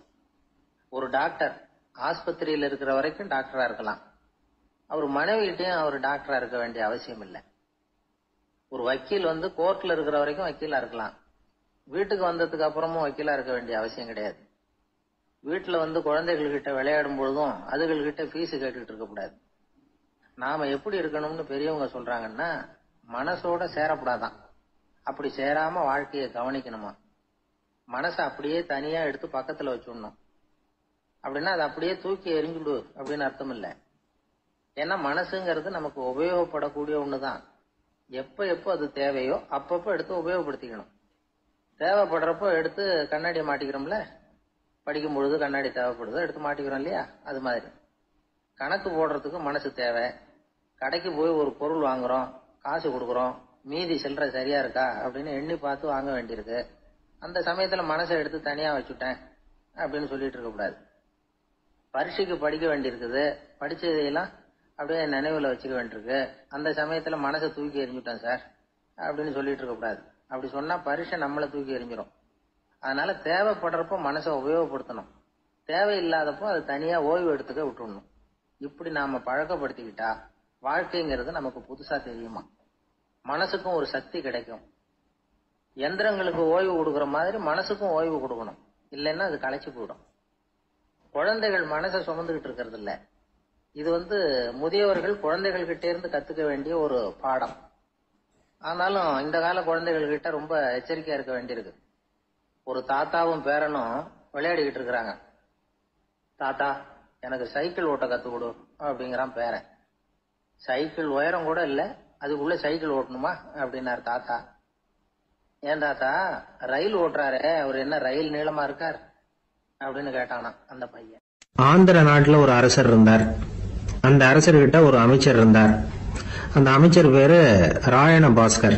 அவர் ஒரு பெரிய அறிவாளி. அது மட்டும் இல்ல, மிகச்சிறந்த கொடையாளி. யார் எது கேட்டாலும் இல்லைன்னு சொல்ல மாட்டாராம். அதன் காரணமாவே அவர்கிட்ட இருந்த செல்வம் நாளுக்கு நாள் குறைஞ்சிக்கிட்டே வந்துட்டுதான். கடைசியில குடும்பத்துக்குன்னு எதுவும் வைக்காமலே அவர் போய் சேர்ந்துட்டார். மகனும் இறந்துட்டார். அந்த குடும்பத்துல மிஞ்சி இருந்தது அவருடைய மருமகள், ஒரு பேரன், அவ்வளவுதான். இருந்த ஒரே சொத்து பழுதடைஞ்ச ஒரு வீடு. அந்த அம்மா மற்ற வீடுகள்ல வேலை செஞ்சு தன்னுடைய பிள்ளைய படிக்க வச்சுக்கிட்டு வராங்க. அந்த புள்ள ஒரு பெரிய வள்ளலுடைய பேரன்கிறது அந்த பள்ளி வாத்தியார்களுக்கும் தெரியும். அதனால அவங்களும் இவங்கிட்ட கொஞ்சம் அன்பாவும் அக்கறையாகவும் பழகி பாடம் சொல்லி கொடுத்துக்கிட்டு இருக்கிறாங்க. ஒரு நாள் ஒரு புகழ்பெற்ற கவிஞர் ஒருத்தர் அந்த பள்ளிக்கூடத்துக்கு வந்திருக்கிறார். ஆசிரியர்கள் கிட்ட பேசிக்கிட்டு இருந்தப்ப ஒரு செய்தியை சொன்னாராம். ராயண பாஸ்கர்ங்கிற வள்ளல் எனக்கு நிறைய உதவிகள் செஞ்சிருக்கார், என்னை பாராட்டி பரிசுகள்லாம் கொடுத்திருக்கிறார். அந்த வள்ளல் வாழ்ந்த கிராமத்தை பார்க்கணுங்கிறதுக்காக தான் இப்போ இங்க வந்திருக்கிறேன் அப்படின்னாராம். ஆசிரியர் உடனே இந்த பையனை கூப்பிட்டு, இதை பாருங்க, இவன் யாரு தெரியுமா, நீங்க குறிப்பிடுகிற அந்த வள்ளலின் பேரன் அப்படின்னு அறிமுகப்படுத்தினாராம். கவிஞரின் கண்கள்ல ஆனந்த கண்ணீர். அந்த பரவச நிலையிலேயே அந்த வள்ளலை பற்றி கவி பாட ஆரம்பிச்சுட்டாராம். இந்த சின்ன பையன் அதை கேட்டிருக்கிறான். உடனே என்ன பண்ணான் தெரியுமோ, தன் கையில் அணிஞ்சிருந்த ஒரு பொன் வளையல கழட்டி அந்த கவிஞருக்கு பரிசா கொடுத்துட்டானாம். எல்லாருக்கும் ஆச்சரியம். தாத்தா இருக்கும் நிலையில கொடுத்தார், பேரன் இல்லாத நிலையிலையும் கொடுக்கறான். பையனை எல்லாரும் பாராட்டினாங்களாம். இருந்தாலும் அவனுக்குள்ள ஒரு பயம் எதுவும் ஆரம்பமாச்சு. பள்ளிக்கூடம் விட்டு வீட்டுக்கு வரும்போது அந்த பயம் இன்னும் அதிகமாயிட்டுது. அம்மா என்ன சொல்லுவாங்களோ தெரியலையே, ஏதோ திடீர்னு தோணிச்சு வளையல கட்டி கொடுக்கணும்னு கொடுத்துட்டோம். குடும்பம் இருக்கிற நிலையில இப்படி நான் செஞ்சது தப்பா, வீட்டு செலவுக்கே அம்மா எவ்வளவு கஷ்டப்படுறாங்க, வீட்டுக்கு போனதும் என்ன நடக்குமோ தெரியலையே அப்படின்னு நினைச்சு பயந்துகிட்டே அவன் வீட்டுக்குள்ள அடி எடுத்து வைக்கிறான். அம்மா கூப்பிட்டு சாப்பாடு போட்டாங்க. அவங்க கண்ணுல படக்கூடாதுங்கிறதுக்காக ஒரு கையை பின்னாடி மறைச்சுக்கிட்டே இருந்தான். அம்மா இதை கவனிச்சுட்டாங்க. ஏய், உன் கைய ஏன் அப்படி வச்சிருக்கிற, உன் கைக்கு என்னாச்சு, ஏதாவது அடிபட்டு போச்சா அப்படின்னு கேட்டுக்கிட்டே கையை எடுத்து பாக்குறாங்க. வளையல காணல. வளையல் எங்க அப்படின்னு கேக்குறாங்க. இவன் தயங்கிக்கிட்டே நடந்ததை சொல்றான். அதை கேட்டதும் அந்த அம்மாவோட முகம் கோபத்தால சவுந்து போச்சான். முட்டாளே, என்ன காரியம் பண்ண அப்படின்னு கன்னத்துல அரைஞ்சிட்டாங்களாம். அம்மா, என்ன அடிக்காத, ஏதோ தெரியாம தப்பு பண்ணிட்டேன் அப்படின்னு இருக்கான். மகனே, வளையல கொடுத்ததுக்காக நான் உன்னை அடிக்கல, அப்படி பின்ன எதுக்கு அடிச்சேன்னு கேட்டிருக்கான். உன் பாட்டனார் ஒரு பெரிய வள்ளல், அவரு எதையும் பாதி வேலையா செய்யறது இல்ல, அவருடைய பேரை நீ அரைகுறை வேலை செஞ்சுட்டு வந்திருக்கிற அப்படின்னாங்களாம். என்னம்மா சொல்றேன் இருக்கான். நீ ஒரே ஒரு வளையல மட்டும்தானே கழட்டி கொடுத்துருக்குற, கொடுக்கறதா இருந்தா ரெண்டையும் சேர்த்துல கொடுத்துருக்கணும், அதுதானே உங்க தாத்தாவுக்கு பெருமை அப்படின்னாங்களாம். அம்மா, தெரியாம செஞ்சுட்டேன், உங்ககிட்டயும் அரை வாங்கிட்டேன் அப்படி இப்படின்னு அவன் சொல்லியிருக்கிறான். இப்போ அம்மா கொஞ்சம் இருங்க, அந்த கவிஞர் இன்னைக்கு நம்ம ஊர்ல தான் தங்கி இருப்பாரு, நாளைக்கு காலையில தான் அவர் எங்க இருக்காருன்னு விசாரிச்சு இன்னொரு வளையலையும் கொடுத்துடுறேன் அப்படின்னு இருக்கான். மகனே, நல்ல செயல்களை எல்லாம் நாளைக்குன்னு ஒத்தி போடாத, நாளைக்கு என்ன நடக்குங்கிறது யாருக்கு தெரியும், இப்பவே போ, எங்க இருக்காருன்னு பாரு அப்படின்னு இருக்காங்க. மகன் புறப்பட்டான். பள்ளி ஆசிரியர்கிட்ட போய் கேட்டானா அந்த கவிஞர் எங்க இருக்காருன்னு. அவர் சொன்னாராம். உடனே போய் அவர் இருக்கிற இடத்துல கதவை தட்டியிருக்கான். ராத்திரி நேரத்துல இவனை கண்டதும் அவருக்கு ரொம்ப ஆச்சரியம். இவன் இன்னொரு கை வளையலையும் எடுத்து நீட்டியிருக்கான். அவர் திகைச்சு போய் நிக்கிறார். அவரால் என்ன பண்றதுன்னே தெரியல. ஆனந்த கண்ணீர். இது பெரியவர்கள் கூற கேட்ட ஒரு வரலாறு. இன்னைக்கு இப்படிப்பட்டவங்களை பார்க்க முடியுமா? வறுமை வள்ளல் தன்மையை ஒன்று செய்து விடாதுங்கிறதுக்கு இது ஒரு உதாரணம். ஒருத்தன் இன்னொருத்தனை பார்த்து கேட்டானா, எங்க தாத்தா உங்க தாத்தாவுக்கு 100 ரூபாய் கடன் கொடுத்திருக்கிறார், அதை எப்ப திருப்பி கொடுக்க போறேன்னு. கவலைப்படாத, எங்க பேரன் அதை உங்க பேரன்ட்ட திருப்பி கொடுத்துருவான் அப்படின்னு நானா. ஒரு ஊர்ல ஒரு பெரியவர் இருந்தார். அவர் ஒரு குரு. அவர் தொடர்ந்து தியான கூட்டங்கள் நடத்துவார். அந்த கூட்டத்துல கலந்துக்கிறதுக்காக பல ஊர்கள்ல இருந்து சீடர்கள் நிறைய பேர் வருவாங்க போவாங்க. ஒரு நாள் அங்க கூட்டம் நடந்துகிட்டு இருக்குது. அந்த சமயத்துல சீடர்கள்ல ஒருத்தன் என்னத்தையே திருடி விட்டான். மற்ற சீடர்கள் அதை கவனிச்சுட்டாங்க. இவன் ஆப்பிட்டுக்கிட்டான். கூட்டம் முடிஞ்ச பிற்பாடு இவன் திருடின விஷயத்த அந்த பெரியவர்கிட்ட போய் சொன்னாங்களாம். அவர் கவனத்துக்கு கொண்டுகிட்டு போனாங்க. ஆனா அவர் இத காதலியே போட்டுக்கல, கண்டுக்கவே இல்லை. போய் சொன்ன சீடர்களுக்கெல்லாம் ஏமாத்தமா போயிட்டுது. என்ன இது, இவ்வளவு தூரம் நாம கண்டுபிடிச்சு போய் சொல்றோம், அவரு கண்டுக்கவே மாட்டேங்கிறாரே அப்படின்னு ஒரு மாதிரி ஆயிட்டாங்க. இருந்தாலும் அதை பத்தி ஒண்ணுமே சொல்லிக்கல, பேசாம இருந்துட்டாங்க. கொஞ்ச நாள் ஆச்சு. அதே ஆளு மறுபடியும் ஒரு திருட்டுல மாட்டிக்கிட்டான். சீடர்கள் மறுபடியும் அந்த குரு கிட்ட விஷயத்த சொன்னாங்க. அவர் அப்பவும் வழக்கம் போல சும்மாவே இருந்துட்டார். இவர் இப்படி இருக்கிறத பார்த்ததும் அந்த சீடர்களுக்கு கோபம் வந்துட்டுது. உடனே அந்த சீடர்கள்லாம் ஒண்ணு கூடி பேசினாங்களாம். எல்லாருமா சேர்ந்து ஒரு விண்ணப்பம் தயார் பண்ணாங்க. அதை குருநாதர்கிட்ட கொண்டுட்டு போய் கொடுத்தாங்க. அந்த விண்ணப்பத்துல இவங்க என்ன எழுதியிருக்கிறாங்க தெரியுமா? குருநாதர் அவர்களே, உடனே திருடனவன் மீது சட்ட நடவடிக்கை எடுக்கணும். நீங்க அப்படி அவனை இங்க சேர்க்கப்படாது. நீங்க சேர்த்தீங்கன்னா நாங்க இங்க இருக்கிறத பத்தி யோசிக்க ஆரம்பிச்சிருவோம். அவனை இந்த மடத்தை விட்டே துரத்தி பண்ணணும். நீங்க அவனை வெளியில அனுப்புங்க, இல்லைன்னா நாங்க அத்தனை பேரும் வெளியில போயிடுறோம். இப்படிதான் அந்த விண்ணப்பத்துல எழுதியிருக்கிறாங்க. குரு அந்த விண்ணப்பத்தை வாங்கி படிச்சு பார்த்தார். அதுக்கப்புறம் அதை எழுதின அத்தனை பேரையும் கூப்பிட்டாரு. எல்லாரும் இப்படி வாங்கன்னாரு. வந்தாங்க. இப்படி என் எதிரில் உட்காருங்கன்னார். உட்கார்ந்தாங்க. அப்புறம் சொன்னார், இதை பாருப்பா, நீங்க எல்லாரும் புத்திசாலிகள். உங்களுக்கு எது நல்லது எது கெட்டதுங்கிறது நல்லா தெரியும். நீங்க மேற்கொண்டு ஏதாவது படிக்கணும்னு நினைச்சா வேற எங்க வேணும்னாலும் போகலாம். அதுக்கு நான் தடை சொல்ல மாட்டேன். ஆனா உங்களால குற்றம் சாட்டப்பட்ட அவன் இருக்கானே, அவன் எப்படின்னா அவனுக்கு எது நல்லது எது கெட்டதுங்கிறதெல்லாம் தெரியாது. அதனாலதான் திருடுறான். நீங்க சொல்றது மாதிரி அவனை அடிச்சு துரத்தி போடுறோம்னு வச்சுங்க, அவனுக்கு எப்படி நல்லது கெட்டது தெரியும்? அவனுக்கு அதை யாரு சொல்லி கொடுக்கறது? அதனால இங்கேயே இருக்கட்டும், அதுதான் சரி. இதுக்காக நீங்க எல்லாரும் என்னை விட்டுட்டு போனாலும் சரி, அவனை நான் விரட்ட மாட்டேன் அப்படின்னு விட்டாரான். இவ்வளவையும் திருடனை அந்த சீடன் கேட்டுக்கிட்டே இருந்திருக்கான். அவன் கண்கள்ல கண்ணீர். அப்படியே எழுந்திருச்சு வந்தான். குரு காலில் விழுந்தான். அவன் கண்ணீர்ல அவனது தீமை கழுவப்பட்டது அப்படிம்பாங்க. அதாவது சீடர்களுக்கு அந்த குருவோட பெருமை அப்பதான் புரிஞ்சுதான். ஒரு நல்ல ஆசிரியர் இருக்காருன்னு வச்சுங்க, நல்லா படிக்கிற பையனுக்கு தான் பாடம் சொல்லி கொடுப்பேன்னா அது என்ன பெரிய விஷயமா? மோசமா படிக்கிறவனையும் மாத்தி காட்டுறேங்கிறது தான் பெருமை. இந்த காலத்து குரு ஒருத்தர் ஒரு ஆசிரமம் வச்சு நடத்திட்டு வந்தார். நிறைய பேர் தினம் வருவாங்க போவாங்க. ஒரு நாள் ஒருத்தன் வந்தான். அந்த குரு முன்னாடி போய் நின்னான். ஐயா, என்ன உங்க சீடனா ஏத்துக்கணும்னா. அந்த குரு நிமிர்ந்து பார்த்தார். உன்னுடைய நோக்கம் என்னன்னு கேட்டார். ஐயா, உங்ககிட்ட கொஞ்ச நாள் இருந்தேன்னா நல்ல பழக்க வழக்கங்களை கத்துக்கலாம். அதுக்கப்புறம் வெளியில போய் ஒரு நல்ல தொழில் தொடங்கி வாழ்க்கையில முன்னுக்கு வரணுங்கிறது தான் என்னோட நோக்கம் அப்படின்னா. நீ சொல்றது சரி, ஆனா உன்னால இங்க நல்ல பழக்க வழக்கங்களை கத்துக்க முடியலன்னு வச்சுக்கோ, அப்ப என்ன பண்ணுவேன் அப்படின்னு கேட்டார் அவர். அப்படி ஆச்சுன்னா என்ன, உங்களை மாதிரியே ஒரு ஆசிரமம் ஆரம்பிச்சு அதுக்கு குருவா இருந்துட்டு போறேன் அப்படின்னா. ஜப்பான்ல உள்ள ஒரு புத்த விகாரை, அங்க ஒரு வயசான பௌத்த குரு தங்கி இருக்கிறார். ஒரு நாள் ராத்திரி கடுமையான குளிர். அவரால் தாங்க முடியல. பார்த்தார், மரத்துல செஞ்ச புத்த சிற்பங்கள் அங்க நிறைய இருந்தது. அதுல ஒன்ன எடுத்து அதுக்கு தீ மூட்டி அந்த நெருப்புல குளிர் காஞ்சிட்டு இருக்கிறார். மர சிற்பம் தீ வச்சதும் படபடன்னு வெடிக்க ஆரம்பிச்சுட்டுது. அந்த சத்தத்தை கேட்டதும் அந்த புத்த விகாரையின் குருக்கள் வெளியில ஓடி வந்தார். இவர் ஆனந்தமா குளிர் காஞ்சிக்கிட்டு இருக்கிறார். அவரால் பொறுத்துக்க முடியல. தெருவில் தெரிஞ்சுக்கிட்டு இருந்த அந்த பெரியவரை இங்க தங்க அனுமதிச்சதே அவரு தான். இவர் இப்படி பண்றாருன்னு நினைச்சுக்கிட்டே அவரை கோபமா பார்த்தார். ஏன் இப்படி கோபமா பாக்குறீங்க, இப்படி உட்காருங்க அப்படிங்கிறாரு இவர். அவருக்கு இன்னமும் கோபம் வந்துட்டுது. எங்கள் கடவுளை எரிச்சுட்டீங்களே அப்படின்னு சத்தம் போட்டாராம். அப்படியா அப்படின்னு கேட்டுக்கிட்டே அந்த சாம்பலை கிளறினார் இவர். என்ன செய்யறீங்கன்னு கேட்டிருக்காரு அவர். நான் எலும்புகளை தேடுறேன்னாராம். நீங்க ஒரு பைத்தியம், இது ஒரு மர சிற்பம், இதுல எலும்புகள் கிடையாது அப்படின்னாராம். அவருக்கு கோபம் வந்துட்டுது. உடனே வெளியில போங்கன்னு கத்தியிருக்காரு. வெளியில தள்ளி கதவையும் சாத்தி விட்டாராம். மறுநாள் காலையில கதவை திறந்து பார்த்தா அந்த வயசான பெரியவர் ஒரு மைல்கல் மேல சில காட்டு பூக்களை வச்சு புத்தம் சரணம் கச்சாமின்னு சொல்லிக்கிட்டே இருக்கிறார். இவருக்கு சந்தேகமா போட்டுது. கிட்ட போனார். என்ன செஞ்சுக்கிட்டு இருக்கீங்கன்னு கேட்டார். இது என்னுடைய காலை நேர பிரார்த்தனைனாராம். நிஜமாவே நீங்க ஒரு பைத்தியமா தான் இருக்கணும், ஏன்னா அது ஒரு மைல்கல் அப்படின்னாராம். இப்ப அந்த பெரியவர் சொன்னாராம், நீங்க ஒரு மரத்தை புத்தரா நினைக்கும் பொழுது நான் ஏன் ஒரு மைல்கல்ல புத்தரா நினைக்கக்கூடாது? நான் புத்தரை எரிக்கலாம், ஏன்னா அவரை நான் நேசிக்கிறேன். அந்த சிற்பம் மரத்தால் ஆனதுங்கிறது எனக்கு தெரியும். நான் ஒரு மைல்கல்ல தொழலாம், ஏன்னா அது எனது பூக்களை தாங்குது. நான் இந்த மைல்கல்லுக்குள்ள மறைஞ்சிருக்கிற புத்தரை பார்க்கிறேன்.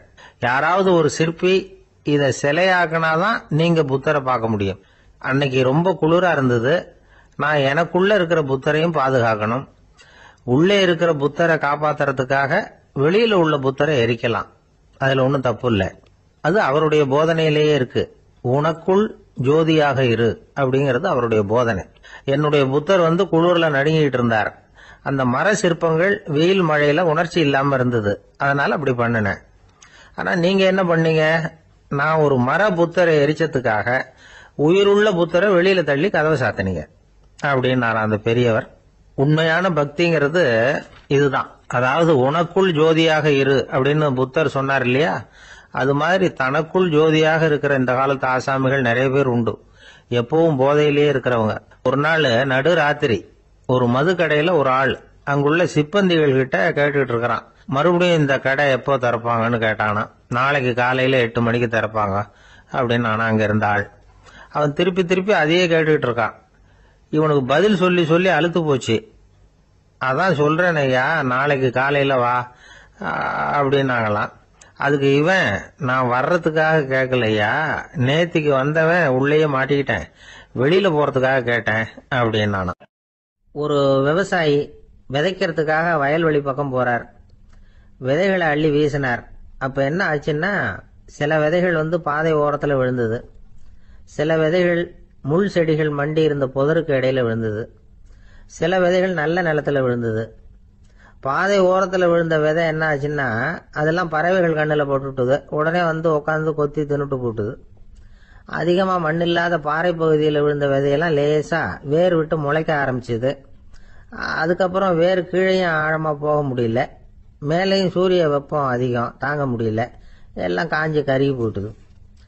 புதர் பகுதியில் சில விதைகள் விழுந்தது இல்லையா, முள் செடிகள் காடா மண்டி போயிருந்தது. அதனால முளைச்சு வர்ற செடிக்கு நெருக்கடி அதிகமா போட்டுது, சரியா வளர முடியல, விளைச்சலும் சரியா இல்லை. நல்ல நிலத்துல விழுந்த விதைகள் மட்டும் நல்லா முளைச்சுது, நல்லா வளர்ந்தது, விளைச்சலும் பிரமாதமா இருந்தது. இந்த கதையை சொல்லிவிட்டு கேட்க செவியுள்ளோர் கேட்கட்டும் அப்படிங்கிறார் இயேசு பெருமான். ஆமா, இயேசு கடலில் நின்ற படகு ஒண்ணுல உட்கார்ந்துருக்கிறார். கடற்கரையில ஏராளமான மக்கள் உட்கார்ந்துருக்கிறாங்க. அந்த சமயத்துல தான் இயேசு ஓமைகள் மூலமா மக்களுக்கு பல உண்மைகளை சொல்லிட்டு இருக்கிறார். மக்கள் அந்த கதையை கேட்டுட்டு ஒன்னும் புரியாம முழிக்கிறாங்க. அத கவனித்த இயேசு அந்த ஓமையை விளக்க ஆரம்பிச்சார். இதுல அந்த விதைக்கிறவர் தான் இறைவன். அவருடைய வார்த்தைகளை விதைக்கிறார். அந்த வார்த்தைகளை கேட்கிற மக்கள் அந்த விழுந்த விதைகள் மாதிரி 4 வகையானவர்கள். சில பேர் பாதை ஓரத்தில் விழுந்த விதைகள் மாதிரி. இறைவன் வார்த்தைகளை அவங்க கேட்கறாங்க, ஆனா தீய எண்ணங்கள் செய்கைகள் மூலமா விதைக்கப்பட்ட வார்த்தைகள் அழிஞ்சு போடுது. இறைவன் வார்த்தைகளை கேட்ட உடனே மகிழ்ந்து போய் உடனே சில பேர் அதை ஏத்துக்கிறாங்க. இவங்கெல்லாம் அந்த பாறை பகுதியில் விழுந்த விதைகள் மாதிரி.